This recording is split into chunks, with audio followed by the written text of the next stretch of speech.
Hey everybody, what is up? Welcome back to Funnel Trade. A couple things I was looking at in the market out there today, and I just thought I'd hit record and bring you along while I talk about them and kind of see if anybody wants to respond with their take on some of these interesting prices and price actions that are out there right now. So let's get into it. Of course, first off, we're about 6 days past the final full release of the Final Fantasy expansion, and these collector boxes have run up to $1,000. My goodness. So the interesting thing here is if we come over to the 1 month plot and we look at this, 100 sold today so far, and we still have 6 hours left in the day, and 100 of these boxes sold yesterday. 132, also 132 the day before that, and 149 the day before that. So just blowing through an unbelievable amount at these kind of crazy prices. 205 in the market today, and don't fret over the market depth of this right now. Don't place any bets on it because, well, we're only 6 days post release, and so the number of boxes of this that still exist in the world is just unbelievably high. It's only a 6 day old product, so it could blow through 100 of these a day for the next month and still not see a lot more price action. At some point, buyers are going to be turned away and the price will mediate for a while. And, well, I don't want to say it's going to trend sideways, but it may not spike so vertically high or so steep as it has been recently. But man, just wild to see a quote unquote standard expansion collector box selling at this kind of price. Just where we've come from a couple years ago. Ravnica Remastered, so we had that weird little, not quite a buyout attempt, but, Rudy kind of said some nice words about this box, and a bunch of people came in, all of a sudden bought all the boxes up to $600, and of course I warned the next day that, hey, don't go buying these, and in fact you might want to sell into this market. And so you can see that on that day we had about 40 of them sold, and the high sales price was 600, and here we are all the way back down to 525. Yeah, it could come back a little bit more. So man, we were only in the 400s on the market price then. So yeah, it's going to have to respond at some point to the fact that so many boxes were suddenly taken out of the market. And of course, if we have our 1 month plot and we take out those 29, so it was only 29 on that one day, well, that leaves us about 45 for the rest of the month, so about 1.5 boxes a day. So we have about 6 weeks of supply in the market here. I would bet this can still come down maybe another $20, but the other one to compare it to is Doctor Who, where this exact same thing happened way back here in February. All in one day, somebody came in, bought 45 boxes, and beforehand these were sitting at about $300 market price, and it pushed the price up to about $400 for the lowest priced box, and now we see it's back down to $333. So the round trip effect of these kind of, I'll call them a weak buyout attempt, even if it's a distributed buyout attack, maybe we could call it that.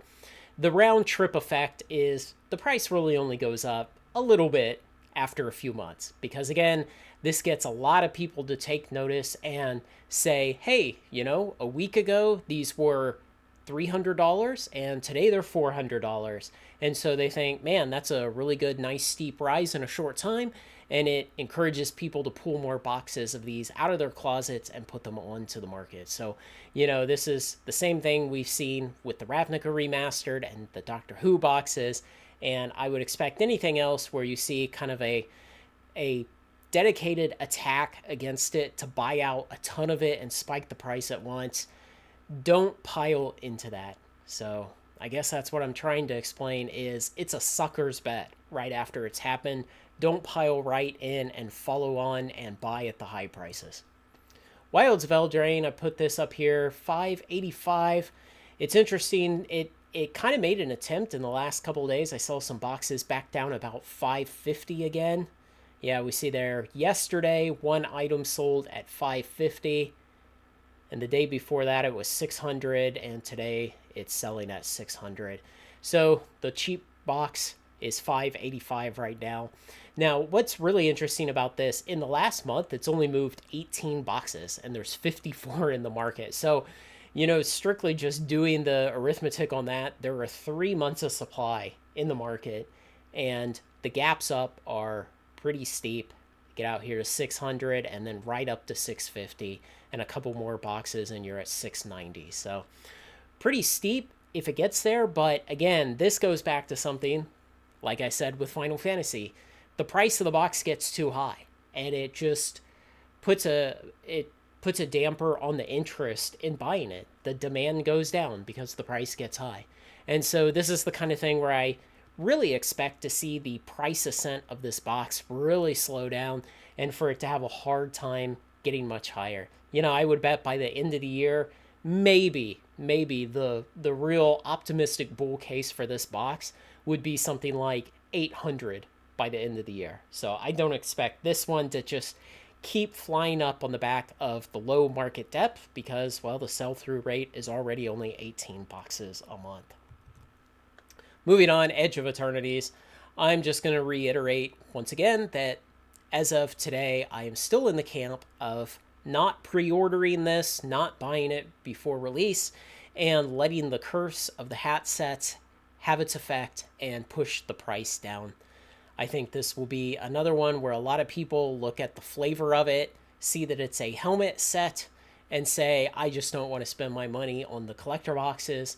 The money will instead go into the play boxes for people to actually play with, draft with, brew with, and there will be a glut of collector boxes and we'll be able to get them much cheaper. So no, I do not think you should be buying these. And let's see, how many are we selling through? Well, yesterday, 22. Yeah, that's still pretty decent, good slow pace for it still being relatively early. We have about 6 weeks before this comes out.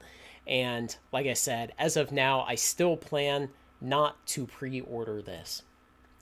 Twilight Masquerade, so let's go through a couple of these recently very hot Pokemon sets and just see how the prices are going. So right now, the lowest ask price at $280. This one continues to march up. Maybe we could identify, where was the reprint? There it was. So it was at $230, and on the back of the reprint, it came all the way down to $207. And now it's back up to a low ask price of $280 today. So definitely could use another major reprint. Just crazy to see how this one has kept going up. Now, Surging Sparks, let's go back to the 6-month chart to get the reprint. And we had a high of 266 on the market, and then it was nearly all downwards to a bottom of 217, and now we're back to about 230. So it's interesting how Surging Sparks had seemed like the much hotter set. Twilight Masquerade was getting hot, but then Surging Sparks came along and just ripped way ahead of it and was much crazier. Maybe it has to do with the size of the reprints. Maybe the Surging Sparks reprint was just way bigger. Hard to say. Interesting to see, though. 230, this is where maybe I would dip in and purchase one more box just to hedge my position against the reprints we need not coming in time, or the eventual Pokemon market downturn not happening soon enough. I still think it's coming, though. I still think the market is going to turn downwards. I still think there's enough bad behavior on the part of the most manic of Pokemon buyers, and it will eventually turn off enough people. People will get tired of paying the prices, and they will go away. The reprints will necessarily overshoot the market demand, and the prices will come down. But when will it happen? Who knows? I've never tried to predict that. Journey Together, $209 for the cheapest ask price, and of course, this one has just kind of been straight down, and so it somehow avoided all the hype and has just been downwards. Now, again, this could be an effect of it being a later set and Pokemon USA saying, oh, hey, we need to just start with a print run 4 times the size of what we would normally do. Maybe that's what happened. Who knows? Hard to say, but interesting to see that this one has already come down to the point where it's just barely above $200. Now, ideally, we'd like to see all these boxes back down in the, say, 140 to 160 range we'd feel fine with those prices. And Destin Rivals, the most recent one, $250 for the lowest ask price. And again, it's been kind of down its entire life, so it just looks like the normal TCG expansion life cycle doing its thing. Again, potentially, Pokemon USA just printed a hell of a lot more of this into the craziness of the market. Hopefully, that's what we're seeing. Hopefully, the prices will come down some more and we can get on with the down leg of the Pokemon cycle. Now, over to Flesh and Blood for two last things. The Hunted booster boxes, $148 for the lowest ask. I think this is firmly in the territory where it's detrimental for Flesh and Blood to have its boxes selling this high. Remember, these are only 24 booster pack boxes. These are not 36 pack boxes. And so it's actually way more expensive than it even feels from just looking at the price, but also just compared historically to the prices of current Flesh and Blood boxes. It's pretty high. It is amazing that, well, the game is supporting it, that the purchases have been high enough for this to happen, and man, there definitely needs to be some more product released into the market. And lastly, High Seas, the most recent set of Flesh and Blood, 142. And again, this is at the point where it's just detrimental, I believe, for it to be this expensive.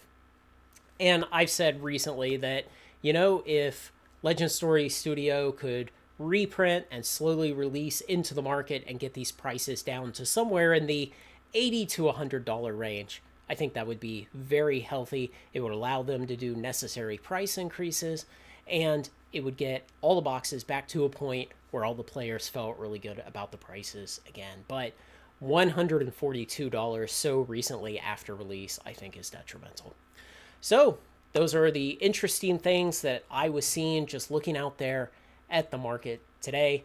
Spider-Man collector box pre-orders, I would avoid those for now. I think we still have something like 3.5 months until it comes out. Is it the end of September, I believe? So we have a lot of time. Basically, there was a big spike in the purchases, and it ate through all of the $550-ish boxes that were out there, spiked the price real hard. A couple of people have additionally ordered since then, but man, we are still so far away. We've got to get through Edge of Eternity, and then we can start thinking about Spider-Man. Stores can start thinking about allocations, about pre-orders, everything else. I think it should probably come down a little bit, but I will not be surprised if it's still $500 to $600 at release. Absolutely wouldn't surprise me after what we've seen with Final Fantasy.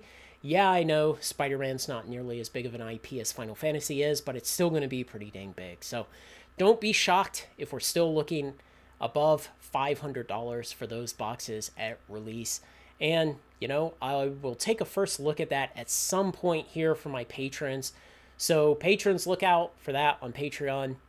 And that's it for tonight, guys. Thanks to everyone who makes this content possible, especially all those very generous supporters on Patreon.